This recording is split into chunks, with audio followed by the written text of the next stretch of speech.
This is going to be a little bit unlike any of the other videos I've recorded here. I mean, I've got a few videos like this, but this is live, this is unscripted, and I'm really not going to edit this unless there's just really long pauses.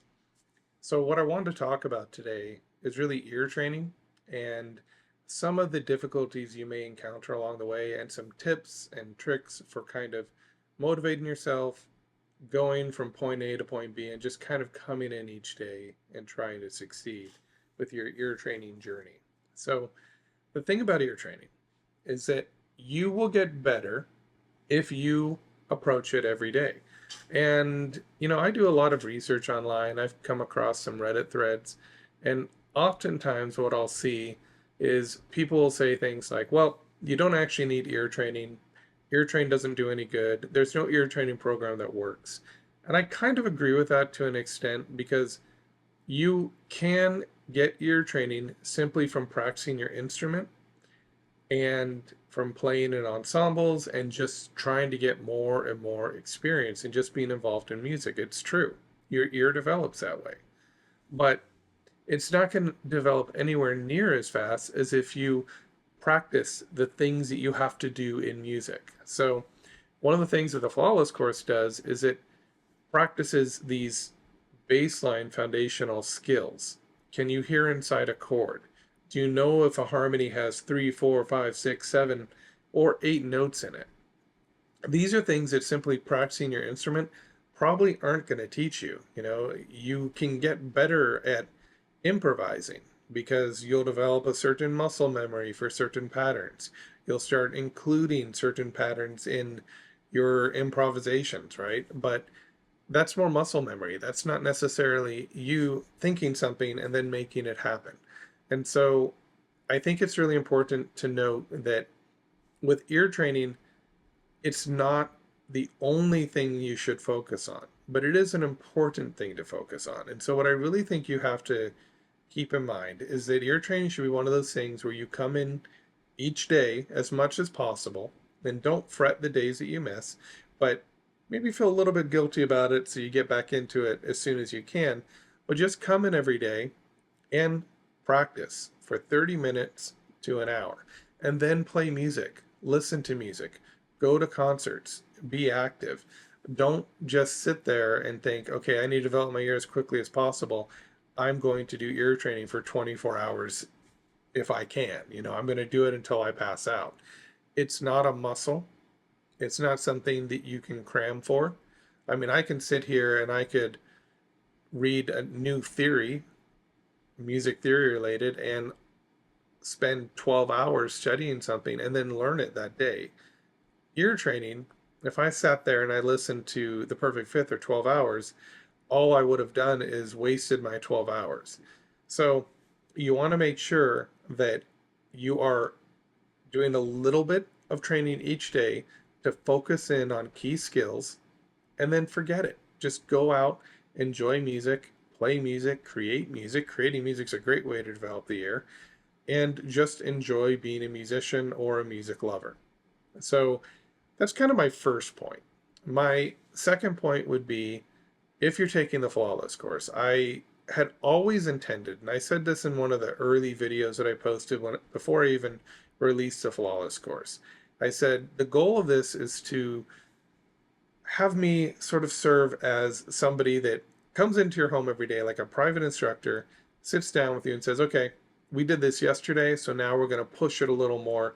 We're going to do this today. And some days I come in and I say, okay, we're going to really do what we did yesterday, but in a slightly different way. So these Flawless ear training lessons, the way they work is you just come in, you sit down, and you go through the exercise.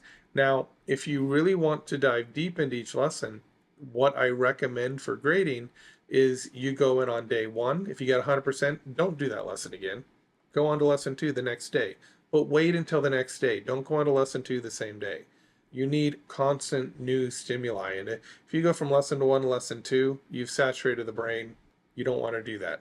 The ear is delicate, so be careful about how you do your ear training. Don't do too much. But let's say you don't get 100%. So 100% you move on, right? Let's say you miss a few, then maybe you can go back and do that lesson 2 more times. So for a total of 3 days in a row, and then move on. Don't spend more time on it. Now, when I first released the program, it wasn't designed to do that yet because there weren't enough lessons. But now that we're in Unit 4, which is complete, I just haven't uploaded it yet. In Unit, we now have, okay, so there's about 30 lessons in Unit 1, 15 in 2, about 15, 16 in 3, another 15 in 4. So what is that? 15, 30, 45, about 75 days worth of ear training daily. And they gradually build on previous concepts. So if you just took one lesson a day to get through Unit 4, you'd spend 75 days. So when I first started, I didn't have all those lessons ready. And so my recommendation was to practice them to perfection. And the reason for that, which I don't know that I ever explained, was because I didn't want your progress to stagnate while you were waiting for me to come out with a new lesson. Because I did learn early on that even though in the university I would teach every day for 3 hours ear training, right? Monday through Thursday. And we'd spend 30 to 45 minutes on ear training, about a half hour on music theory. And what I discovered was that was enough for students to really develop their ears. So I thought, okay, when I'm doing these courses online, I can easily create a lesson a day. The reality was that creating YouTube videos is much more complicated than just coming into a lecture hall and playing stuff on a piano that you have predetermined. In a way, predetermined. I always kind of fed off the class and paid attention to how they were doing, and I adjusted based on them. But more or less, I could just go in with a goal in mind and accomplish that goal, and it's done. With YouTube, it's different. There's audio quality issues, there's presentation. You need to format in a way that makes sense in a video format because students can't really ask questions in a video. So I found that a video actually takes several days to do if you want to do it well. And I've gotten faster at it, but it's still not as simple as just pressing record, going through a lesson plan that I have created, and then cutting and printing. I mean, even processing a video can take 20 hours while I just press, to render it. It can take forever just to process that video. Then you got to upload it. So it's much more complicated. So it took more time. But the bottom line here is that my end goal was for students to be able to just come in and take one lesson a day and then move on. Now that it's in a greater format, it's more complete, and I have 75 lessons out there. I can go back to what was closer to the true original intention, was that you could just come in and take one lesson a day. If you had trouble, take up to 3, but I don't even want you to take 3 lessons a day, because here's the thing. If you're doing really poorly the first time and you're not getting anything right, take that lesson for 3 days before moving on. But as soon as you start to get like 90% and above, you can go down to 1 lesson a day. And the reason for that is because the perfect fourth and perfect fifth. We do other things in there too. Like you do chord progressions, I unlock your ear. There's a lot going on. We're not just learning the perfect fourth and fifth. But in that initial 30 days plus 15 plus 15, so the initial 60 days, we're focusing only on the perfect fourth and the perfect fifth in various ways. So then you get to level 2, and we add the major and minor thirds. And then we add the major and minor sixths, and we add other intervals and other chords. But what happens is these later levels continue to reinforce what you learned in Unit 1, 2, and 3. So you can legitimately just go day by day, and what you'll find happens is the ear suddenly gets saturated to a point where all these previous intervals that you may have had trouble with for a month or two suddenly start to become much more clear. But again, if you're having a lot of trouble because maybe you're not playing music or listening to music as much as a musician might, then you might want to just go ahead and spend 3 days on each lesson until you're finding that you're getting to that 90% level. I have to leave it up to you because you know your ear you know how you're doing, but I will tell you that my original instructions were based on I don't want you to not train while you're waiting for the next video. And so this was a way for me to get the videos out while trying to keep up with your pace. But now that it's out, 1 to 3 days. So discipline, right? That's always an issue. But what I encourage you to do is not to make it into too big of a deal. I mean, don't sit down and say, oh, I have to do my ear training. It's so hard. If you just sit down, press play, listen, and kind of halfway pay attention to these lessons, then maybe do it 3 days in a row for each lesson, you'll still start to get a benefit. Part of it is just showing up each day. Treat it like work. Or it's like, okay, I got to go into work, but you know what? In 30 minutes, it'll be done. I can do whatever else I want. You could do it while watching TV and you're partially paying attention. I believe that just a simple act of sitting down and attempting to do your ear training will result in success, because you'll reach a point where you start to see results and you get excited about it. You'll also start to make it part of your routine and it will become easier. But at first, it's hard to just kind of sit down and do this. Another thing, a lot of times people say, oh, the chord and interval is so difficult. Yeah, I get that. It is one of the most difficult aspects of the training. Do you hear a chord or do you hear an interval? They sound very similar, and the way that I do it, sometimes they'll bleed into each other a little, and that makes it even harder to know if there's a chord or an interval. But what you need to understand, I get these comments sometimes where they say, I wish there were bookmarks. And I did that in the early lessons, and I've stopped doing it, and YouTube does it automatically. They create chapters, but I stopped doing that because I don't want you to focus on one exercise. And I'm even a victim of this because I think early on, and as I edit these videos, I'm removing this information that I don't want you to follow anymore. I've adapted my approach a little bit, but initially when I created these exercises, I created them so that you would do the entire lesson. Not so that you'd focus only on chord and interval for 45 minutes where you just play that one section over and over again because you're trying to hear it, you're trying to hear, you're trying to hear. That doesn't work, because what happens is there's a lot of exercises that are really easy. There's a certain grading scale in here that you're not actually grading yourself, but in a way you kind of are. You'll find that some of the exercises are extremely simple.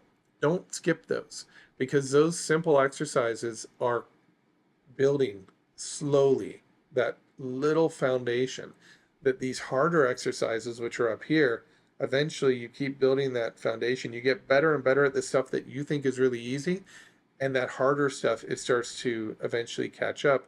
And now they're together, and all that hard stuff suddenly became easier. And then I introduce other things in the course that are even harder. And you'll do the same thing again. Now the stuff that was hard, you're gradually inching up, and then it reaches the new hard stuff, and you're able to continue and progress this way. But the only way it works is if you complete the entire lesson. Every exercise reinforces itself, and these are carefully thought out. I didn't just sit down and say, okay, I'm going to use the same sequence every day. The rate at which I'll play intervals, the types of chords I'll use, all these things are intended to be done within the same lesson on the same day. So no, I don't want you to practice the exercises. What I need to be clear about is if you hear a chord or interval, I play that, and you say interval and it's actually a chord. The only thing I really want you to do is, if you can, and it's not 100% necessary, but you'll get better results if you do this. You pause your video when you got it wrong, go back maybe 5 seconds, listen to it again, and see if you can hear it correctly. That's all you have to do. You don't have to do the whole video again or that one section again. Definitely don't do it section by section. That's something that I really want you to avoid. You've got to take the entire lesson as itself in one sitting. And even if you think some of those exercises are easy, I know I'm repeating myself, This is live, it's unedited. I want you to make sure that you complete the entire lesson as one block. Okay? So that's another point. It's not, ear training is not one of those things where you can just focus on the hard things and you'll get better. You actually need a little bit of scaffolding. And the way I'm using this term is this is where you're at. Okay? This is the level you're at. Imagine there's a ladder with different tiers. You're right here, but I want to get you to up here. So I build a ladder with really easy exercises to get you to here. But now there's a big jump between here and here. And so what I'm doing is, as these easier exercises, as you practice them each day and you try and get closer to the difficult exercise, in this case, or most of you quarter interval, the ladder just comes a little bit closer each time. You're able to kind of build extra rungs and eventually you get there. But you don't get there by skipping the easy exercises. The easy exercises are part of it because it's practice. It's gaining familiarity. It's building a foundation. It's like, take the example of riding a bike. When you first learn to ride a bike, you probably have to have somebody hold the seat to keep you up, and then you learn to ride with training wheels, and then we take the training wheels off, and now you can ride in a straight line without crashing. And then eventually, you just learn to do jumps, and you learn to maybe stand on your handlebars. Depends on how far you take it. But it all starts with that easy exercise. Every time you get on the bike, you are recreating that very simple, easy exercise, which is just staying upright and not falling down. And then you add things on top of that, but you never actually move past that simple foundational skill of not falling over. You get better at not falling over the more and more you ride. Okay? So it's the same thing with these exercises. There will always be simple exercises in there because there always has to be something that your brain can latch onto and continue to grow. When you practice something like, okay, that's a perfect fifth, right? That's a perfect fourth. Okay, for some of you that was easy, and you might be able to practice 5 to 8 minutes, and I play a whole bunch of fifths and fourths, and you get them all right. You know, everything's perfect. So you think, well, I don't have to do that exercise again. I got 100%. But you did horribly on the quarter interval, or you did horribly on the dictation. That's your sign to maybe just work on it for 2 more days and then move on, right? Because we want to practice the whole thing. I'm stressing this because it's just something that I hear over and over again. Well, can I just practice this exercise? Can I just practice this exercise? No, you can't. Because you're taking it out of context, you're taking it out of the order I provided, and it is going to affect your long-term results. Okay, so hopefully I made my point there. What else do people tell me? They often tell me, I can't pass this lesson. So again, even in the beginning, I would say don't work on this lesson for more than 3 weeks. There was a point in time when I told students I had to get 100%. And part of that was, again, just to make sure that you had something to practice every day while I was creating the course. I did make that clear at one point, but I'm sure that video is like in some obscure place now. I don't even know where it is. But the idea here is that you just practice daily. And so you don't have to worry about that anymore. You don't have to worry about how much time you're spending or how well you're doing. Just remember my guideline for that. 1 or 3 days, and then move on. Some other things that people are wondering. Some people have trouble with octaves. Other people find that octaves are really easy. This is something I'm going to tell you. You know, I always had to laugh a little bit. But when I would teach my students in college, I would always get students that would say, you know, before I came to this class, I could hear an octave, but I couldn't hear anything else. And now I hear all the other intervals, but I can't hear an octave. And so there's kind of a little bit of an accusation there that I train them to hear other intervals, but I erase their ability to hear the octave. That happens. The reason the octave tends to be so easy, in my opinion, is when you have an untrained ear, it's really easy to hear the similarities between it's in one of the easiest intervals to sing. But then as your ear starts to hear the different nuances between the intervals, this becomes less obvious. This starts to become more confusing. And so that's why at the end of the course is when we actually bring back the octave, because you have to practice it again and we have to refine the system. Also, towards the end of the course, that's when we start dealing with major and minor seconds. We don't do it at the beginning.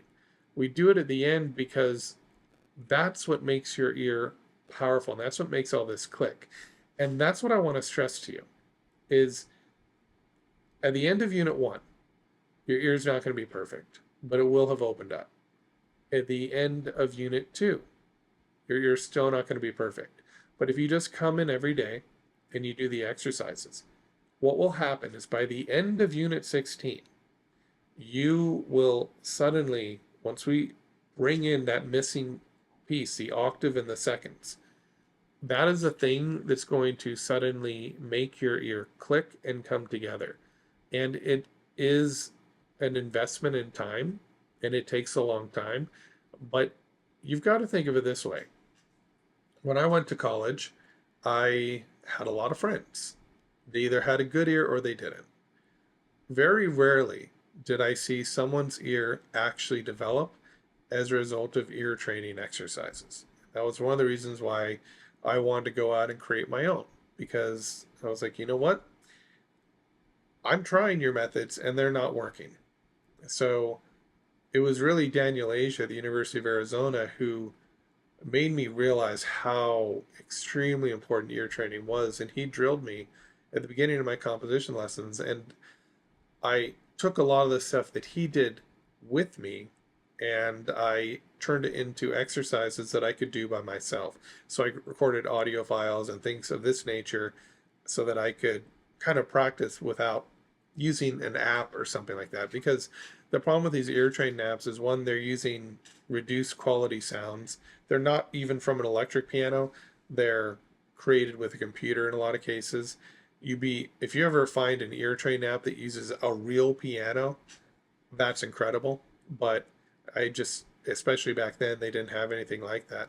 And he prompted me to really take the ear seriously, and it sent me on kind of this lifelong search to just develop my ear.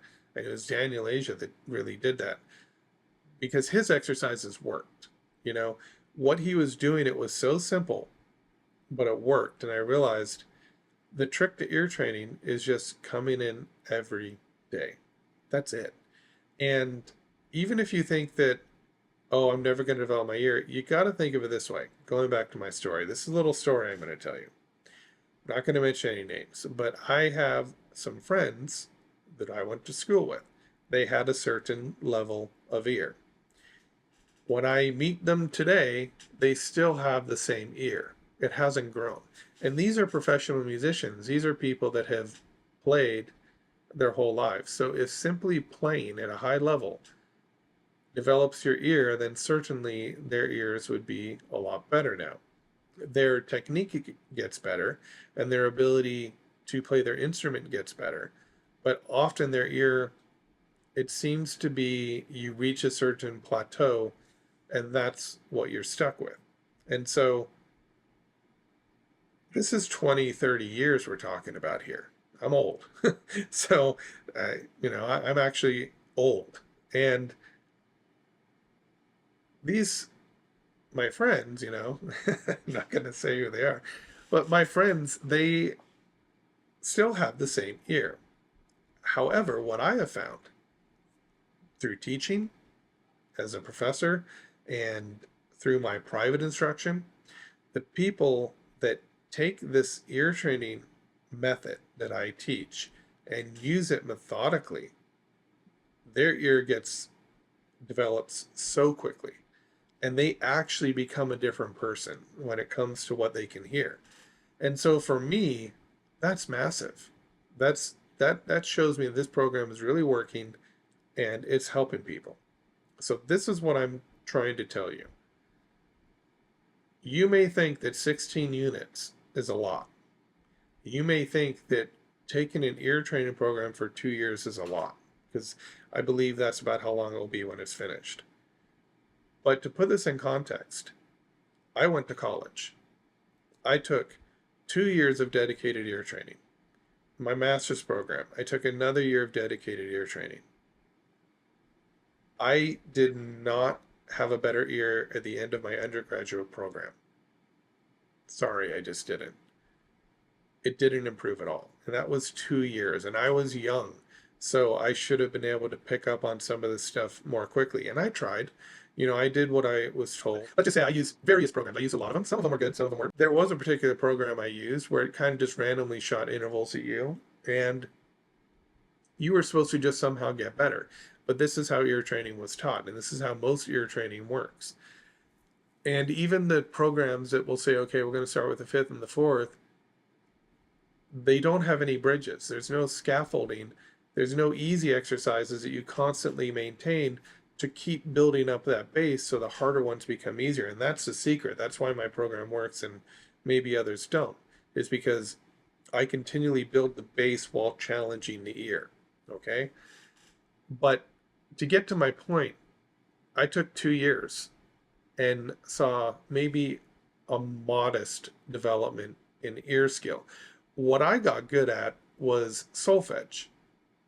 I didn't get good at singing solfege with the proper notes, but I got good at reading in solfege, do, re, mi, fa, sol, la, ti, do, that sort of thing. And I got good at practicing melodies and being able to sing them accurately. I got good at thinking tonally within a key. But if you give me a piece that's not within a key or has a lot of accidentals when I was younger, that would have thrown me for a loop, So if this program takes 2 to 4 years, let's say it takes 2 years, you just go straight through, then you have made progress that a lot of people have taken 20 years to not make, And I see this over and over again. It's a real problem. So don't think about how long it's going to take you to develop your ear. Think music is an adventure. Music is fun. Music is worthwhile. Music develops spatial reasoning. It's good for blood pressure, I imagine. It has all kinds of benefits that we know about. And you got into music to enjoy it. You got into music because you love it. You got into music because you want to be good. But it takes time to develop that real proficiency. And so don't stress yourself out too much and say, well, my ear's never going to develop. It will. But it's like with a lot of things. It starts out slow, and then it compounds, as long as you're doing it in the right way. And so I hope that you'll find that this course does that. But just keep in mind that you won't always see daily results. You'll see leaps sometimes. And sometimes you'll leap up and then you'll come back down. You'll be like, well, I was better. What happened? And then you'll leap up again and come down. It's not a straight path. It's not like you're walking up steps. It's a great song I heard as a kid. It actually influenced me in a lot of ways. It was take 1 step forward and 2 steps back. See how far you progress, right? And the whole song was about take 2 steps forward and 1 step back, then 1 step forward and 3 steps back. That is how progress is made. You can take 2 steps forward and 1 step back. Even though you've gone back a little, you're still making progress. You can even take 1 step forward and then go 3 steps back. But that 1 step forward and the 3 steps back, that actually is progress, because when you go back again, you pick up something you missed and then you're able to go further. And eventually, maybe you take 1 step forward and 8 steps back. Eventually, you'll take 10 steps forward and then maybe 1 step back. And it's never going to be linear. It's always going to be something where you go forward, you go back, and it's always going to be something that takes time. And so just commit to yourself that, hey, this is an aspect of my musicianship. It's not the Holy Grail. It's not everything, but it's an aspect of my musicianship, and I'm going to work on this and see where I can go with this.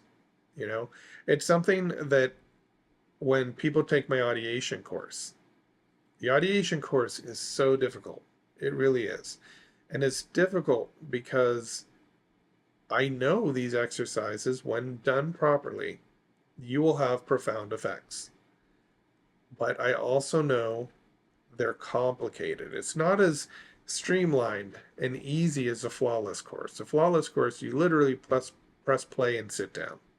The ideation course requires mental thought. It requires attention. It does require discipline. It's hard. It's not, frankly, not everybody's going to get through it. And I know that, but I can't make it easier just so that I have people pass it and then not see results. If you pass the course, you're going to see that it develops your inner hearing. But if you give up on it, you're going to find that it doesn't, because there's a part in there where there's a 45-minute audio file you have to listen to along with a score. And there's a very specific way you have to go about it.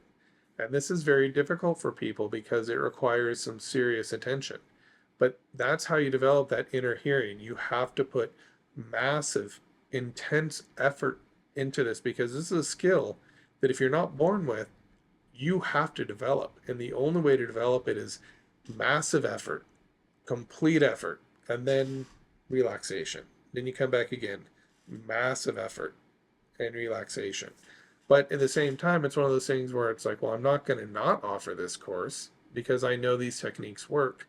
And for those that have completed these techniques, I have seen they work for them. And so, these courses, the flawless one is simple. You just press play. But then if you go into audiation, expect some more difficulties. And then after audiation is counterpoint. And what counterpoint does is you can really take it at two levels. You could just learn the skills of counterpoint, the technique, but it's designed for composers. So we talk about, strict counterpoint, but I also talk about the reasons for counterpoint, like the principles behind these independent lines and all these rules that we have in counterpoint. But what counterpoint does, it takes audiation and all of a sudden it pushes you to continue your audiation, but now in a even more practical way, because audiation's practical. The counterpoint course, though, it has you writing in 3-4 lines, 3 and 4 part harmonies, and then you get into actually contrapuntal forms that you're supposed to be audiating. So you can do the course without audiating, but you only really get the benefit of counterpoint is if you use it to develop your audiation skills, which is something that it used to be we taught in school. If you look at the book Counterpoint and Composition by Salzer, he talks about how when doing counterpoint, you should be hearing everything internally. And that's not something that we teach anymore with counterpoint. Now we teach counterpoint, go to a keyboard, if we even say that. A lot of times we won't say play it back on a keyboard. We'll say just kind of follow the rules and you'll have a satisfying line. Because it becomes too academic. And I'm not saying all schools do this. They don't. There's some really great schools out there that really teach it correctly, in my opinion. But the correct way to teach counterpoint is to develop the ear. You've got to internalize it. And I'm going somewhere with this. I'm getting somewhere with this. It's actually a really important concept that if you just stay with me, at the end, you're going to see where this is going. So then counterpoint, you learn all these different forms and they're contrapuntal forms, right? So they're not true forms as in like we have specific sections, but they're techniques in a lot of cases. And then you get into form and analysis. So now you have this audiation skill. If you've been going through the series, then you have the ability to audiate. And then you have your contrapuntal skills, right? And then we get into form and analysis. And now we are composing forms and you're using audiation to create melodies. And I teach you how to create all the different types of phrases. I teach you the most common forms and I show you how to audiate the entire way. And we start analyzing music and I start showing you why composers do the things they do. And you start to realize, hey, composers are really intentional. They're doing this on purpose, or they're just geniuses that naturally make sure that every single note can be related to something else in the piece. When you really study Mahler, Beethoven, Brahms, Schoenberg, whatever master composer that we've had in the past, when you really study their works, you start to realize it's just so well crafted that it's hard to believe they didn't think about what they were doing every step of the way. I mean, Mahler even said everything that's not perfect down to the smallest detail is doomed to fail. I like that because his compositions show that. Even the most innocuous chord has a greater meaning and stems from something else in the composition. Everything's related. And so what ends up happening is all this skill that you've been building, everything starts as somewhat disconnected, although the way I teach it, obviously I connect it through audiation, counterpoint form. You're constantly audiating. But what is that audiation doing? Besides just being a fun technique, and this is the point I'm getting at, where you can kind of hear things internally and sit and listen to a score. It's not going to be a concert sound most of the time, although it can get that way, but those are experiences that are few and far between. Generally, audiation is somewhat muted, but you can hear things. What audiation does is it takes these principles and it somehow makes it a part of your being, like it makes it a part of your existence. And then when you start to compose, what happens is you're not thinking about how individual motives relate to the melody, relate to the form, relate to individual sections.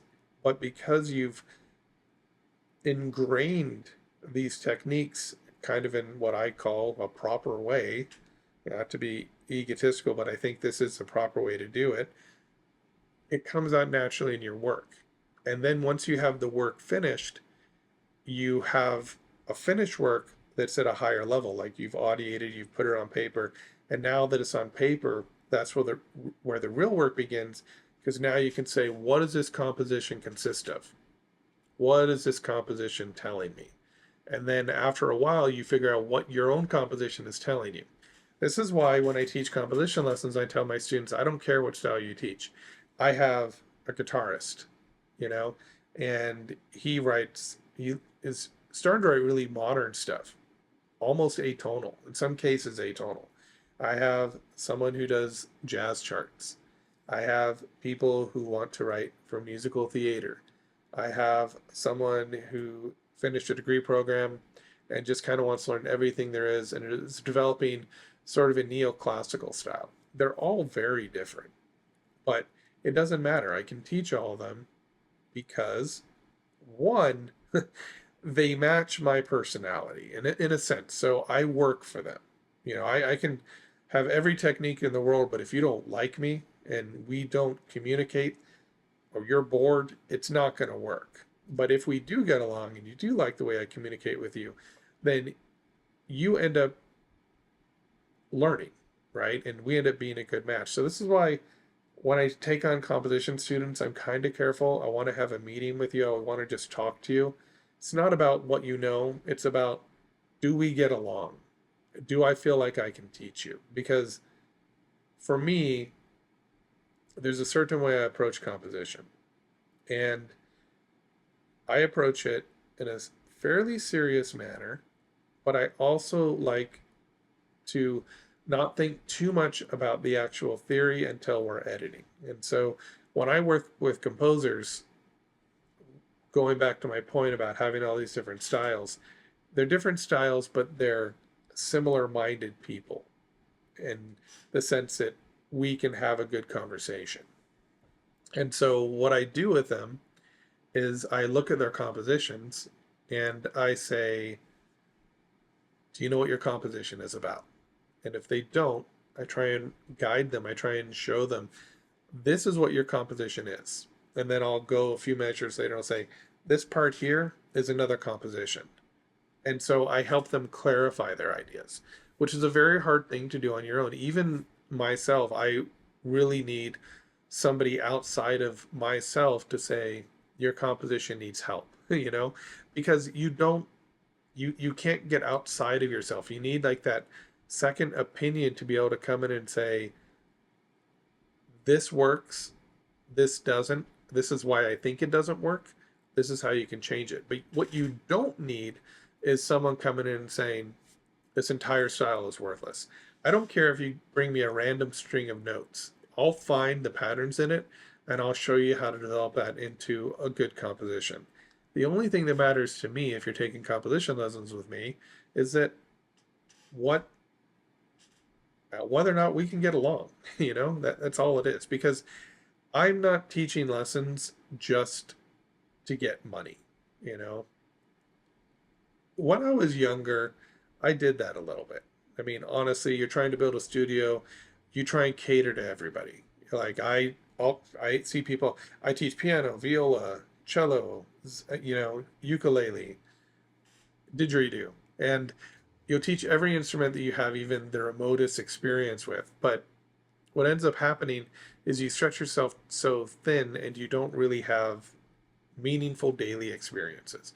And so I find it's important to only take on students that I feel I can actually develop a bit of a relationship with and help. And so I am pretty careful about who I take. But the idea here is that it doesn't matter what your style is. I honestly don't care. I will take whatever it is you have and I will help you improve it. And that's just how we work in lessons.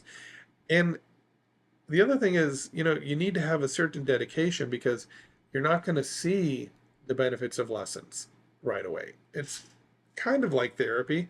If you go in and you get therapy, the psychologist has to kind of get to know you a little bit first and assess you. Same with composition lessons. We take a few lessons to really figure out what you're all about, what you value, and then that's when I really can start to help you. Because once I understand what it is you're going for, then I can really help you cut through a lot of the noise and get to the root of the issues that are preventing your compositions from going from good to great to masterpieces, possibly. So it's just a process, and I think it's really important that students know that even if my ideas resonate with you, if you're taking lessons from me, that's an aspect of it. We kind of have to get along. So this has really just been a session where I sat down and I just wanted to see how this goes. I'm just going to post it. And I hope that some of my ramblings have been useful to you.